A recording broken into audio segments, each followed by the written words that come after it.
കൈലാസ് വേലിൻ്റെയൊക്കെ സ്വാഗതം. നമുക്കൊരു മത്തേല തോരൻ വെച്ചാലോ? വേണ്ട മത്തേല, ഈ മത്തേല അരിഞ്ഞ് വെച്ചേക്കുന്നു. ഓക്കെ, വാ നമുക്ക് കാണാം. ഞാൻ കടുവൊന്നും മറക്കത്തില്ല. പിന്നെ ഞാൻ പച്ച വെളിച്ചെണ്ണ വെന്തെല്ലാം റെഡിയായി ചിക്കി തോത്തി കഴിയുമ്പോൾ ഞാൻ പച്ച വെളിച്ചെണ്ണ ഒഴിച്ചാണ് എടുക്കുന്നത്. ഞാൻ കടുവ് വറക്കത്തില്ല, കാരണം മത്തേലയ്ക്ക് ഞാൻ എപ്പോഴും വെക്കുന്ന ഒരു തോരന് പിന്നെ അതങ്ങ് കഴിക്കും. ഞാനിതുവരെയും ചെയ്തിട്ടില്ല.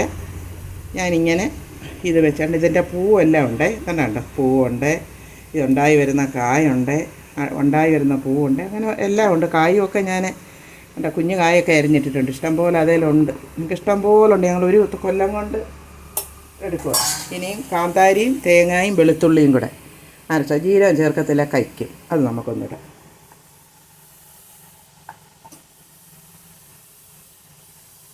ഇങ്ങനൊന്ന് അമർത്തി ഒന്ന് വെക്കണം. തീ കുറച്ച് വെക്കണം. ഇനി വേണ്ട, ഞാൻ അരച്ച് വെച്ച മഞ്ഞൾ അതുകൂടെ നമുക്കിടാം. അത് പിന്നെ ഇളക്കുമ്പോൾ എല്ലാത്തേലും അങ്ങ് പരണ്ടോളും. നമ്മുടെ മുറ്റത്തെ അല്ലേ, വലിയ വിഷമൊന്നുമില്ല. പിന്നെ വെന്ത് പറ്റുമ്പോൾ ഇതിനി മൂടി ഞാനങ്ങ് വെക്കും. എന്നിട്ട് വെന്ത് പറ്റുമ്പോൾ പച്ച വെളിച്ചെണ്ണ ഒഴിച്ച് ചിക്കി തോത്തിയെടുക്കും. ഞാൻ അങ്ങനെയാണ് ചെയ്യുന്നത്. നിങ്ങൾക്ക് ഈ കുഞ്ഞു വീഡിയോ കണ്ട് ഇഷ്ടപ്പെട്ടാൽ എന്നെ ഒന്ന് സപ്പോർട്ട് ചെയ്യണം, ലൈക്ക് ചെയ്യണം. ഓക്കേ.